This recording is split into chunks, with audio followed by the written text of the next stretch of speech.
были слишком большие ожидания. Только сам факт возвращения актера Ли Мин Хо в работе писательницы Ким Ин Сук уже вызвал огромный интерес у зрителей по драме «Король. Вечный монарх». Однако, вместе с разными спорами зрительский рейтинг не достигает возложенных надежд. Но это не полный провал, если выразиться по-корейски. Периодами сюжеты и эпизоды из драмы по зрительскому рейтингу то поднимались, то опускались. Вместе с этим нарастает и напряжение по событиям, связанным с увеличением людей, которые живут в двух параллельных мирах. Ожидания продолжают расти.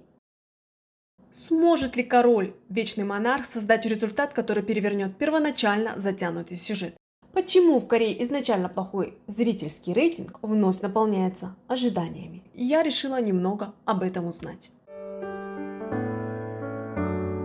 Зрительский рейтинг драмы «Король. Вечный монарх» начался с 11,4% и во второй серии был 11,6%. Для сравнения, драма «Аварийная посадка любви» началась с 6,1%, а мир женатой пары составил в начале 6,3%. По цифрам можно понять, какие у зрителей к писательнице Ким Ин Сук с главными героями драмы Ли Мин Хо и Ким Го Ын были огромные ожидания.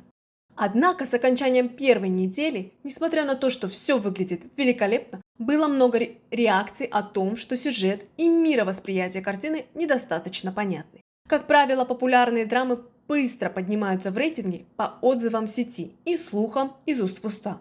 Но драму «Король. Вечный монарх» ждала напротив другая участь. Рейтинг упал на второй неделе до 9%. На второй-третьей неделе сюжет драмы стал раскрываться. Появились персонажи в двух параллельных мирах, что подняло ожидания к драме. В особенности игра совершенно непохожих разных персонажей. Людей очень заинтересовала харизма актера Удо Хван. Тем не менее, до сих пор продолжались споры по сюжету и мировосприятию драмы. В особенности в сюжете, который построен на двух мирах – Республике Корея и Корейской империи. Люди начали выискивать неубедительные сцены. Сначала здание Корейской империи. Буддийское здание, которое не соответствует истории конфуцианства. Это здание больше похоже на японский архитектурный стиль. А в сцене морской битвы с Японией подвергаются критике корейские военные корабли за выражение японских флагов. Кроме этого, из-за конфликта с Японией столицу переносят в Пусан, а статуя адмирала-флотоводца Ли Сун Шин воздвигается выше дворца, на вершине. А также то, что самая высокая по статусу императорская семья находится в самом опасном районе в разгар войны. Сюжет, что статуя полководца, который находится в подчинении, смотрит на дворец с высоты, вызывает мнение, что это слишком не вяжется с действительностью. С точки зрения корейцев, которые очень остро относятся к таким вещам, это действительно может вызвать раздражение.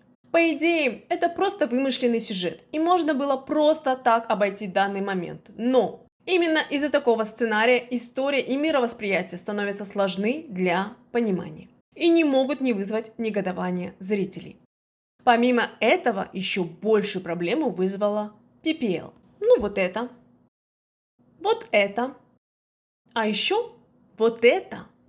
Обычную корейскую франшизу булочную представляют как хлеб из императорской пекарни. Продолжаются сцены откровенной рекламы. Разумеется, зрителей Южной Кореи такое просто не может не раздражать. PPL – это неотъемлемый фактор при создании драм.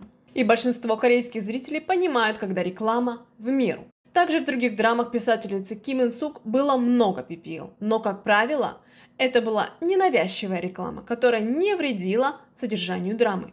Но поскольку в драме «Король. Вечный монарх» с самого начала начали с открытой рекламы, это нарушило течение драмы, а также породило еще большее непонимание в сюжете и мировосприятии.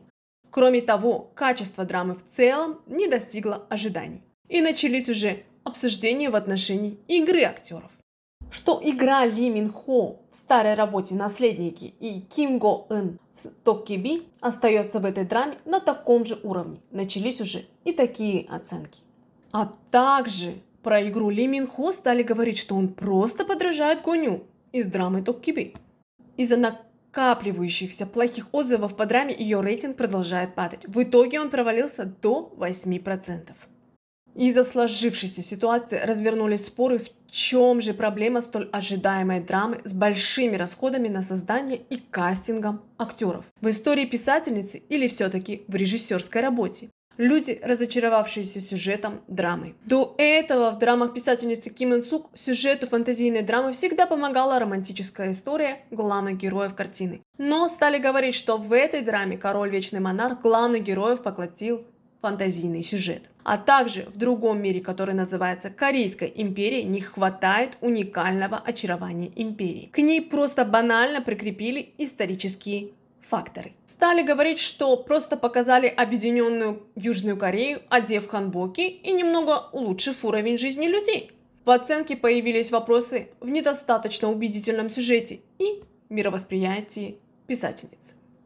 С другой стороны, больше было людей, кто критиковал в недостатке режиссерскую работу. Но самой большой проблемой было то, что росло количество людей, кто указывал на вину главного режиссера драмы. До этого момента писательница Ким Ин Сук долгое время работала с режиссерами Ли Ин Бок, Шин Чхоль и другими. Они создали вместе много совместных драм, которые мы с вами очень хорошо знаем. Однако в этот раз в драме «Король Вечный Монарх» были объединены усилия вместе с Пи Пек Сан Хунг. Драмы Пи Пек «Потомки солнца», «Свет луны, очерченный облаком» и другие. Он участвовал в создании многих известных драм. После драмы «Потомки солнца» с писательницей Ким Ин Сук работа совместная не впервые, но тогда он не был главным Пи. Указывает на то, что начиная от съемок до редактирования и прочих моментов, связанных с процессом создания драмы, у него просто банально не хватает опыта. На самом деле, все неточности, на которые указывали корейские зрители, изображение военного корабля и японского здания, заметив ошибки, были признаны. 8 мая производственная компания подключила к работе над драмой дополнительного Пи. Пи Пек Сан Хун заявил, что дополнительный Пи в работе над редактированием драмы сосредоточился больше на съемках. Однако наравне с принятыми мерами сюжет продолжает портить PPL. Внезапно появляется Ким Чи. Достаточно одного средства. Реклама заполнила время на целую минуту. Особый императорский уход над красотой. Император Ли Мин Хо, обладающий невероятным состоянием, на обычный кофе, который продается всюду, говорит, что вкус точь в точь, как у императорского. Из-за того, что зрители уже не знают, драма это или интернет-магазин, в итоге рейтинг скатился к 9-й серии до самой низкой отметки – 6,3%. А те, кто перестал смотреть ее, уже прогнозировали, что это полнейший провал. Однако зрительский рейтинг не скатился ниже, а наоборот стал подниматься. Поклонники в первую очередь Ли Мин Хо, Ким Го Ын и писательницы Ким Ин Сук твердо решили поддержать эту драму.